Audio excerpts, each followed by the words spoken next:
Kontroldarbu un atzīmes skolā parāda, kā mums izdevies praktiski apgūt prasmes vai izprast sarežģītas idejas. Diemžēl bieži vien tie novērtē nepareizo aspektu vai kādu ierobežotu izaugsmes daļu. Alberts Einsteins ir teicis: zināt var katrs muļķis, galvenais ir saprast. Un viņam bija taisnība. Nav jēgas zināt, kas ir saules panelis, ja nesaprotam, kāpēc tas veidots vai kā to uzstādīt.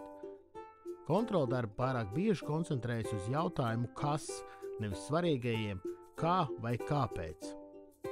Testi ar atbilžu variantiem ir sevišķi āķīgi. Valdībām un skolām tie patīk, jo ātri un lēti iespējams apkopot rezultātus. Diemžēl atbilžu izvēle neparāda radošumu vai oriģinālu domāšanu.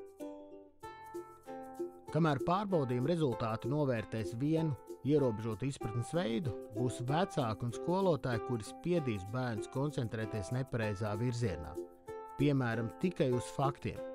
Kamēr bērniem būs jāmācās priekšmeti, kas neatbilst viņu interesēm, turpināsies garlaicība, apjukums vai pārliecības trūkums. Psiholoģe Anģela Dakvērta saka, ka raksturs, neatlaidība un pozitīva domāšana ietekmē rezultātus skolā. Darbā un dzīvē viņa to dēvē par rakstura spēku. Slavenais neirozinātnieks Manfreds Špicers uzskata, ka svarīgākie priekšmeti vispusīgai attīstībai ir mūzika, rokdarbi un aktiermāksla, ko ir grūti novērtēt ar kontroldarbiem.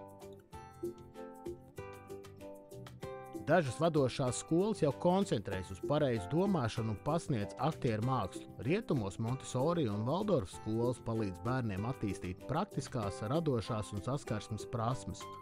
Austrumāzijā veidojas jaunas budistu skolas, kas uzsver rakstura izkopšanu, empātiju, apzinātību un pozitīvu domāšanu. Kā jums šķiet, vai ir nejaušība, ka visi Google, Wikipedia un Amazon dibinātāji ir gājuši Montessori skolās, kur neizmanto atzīmes?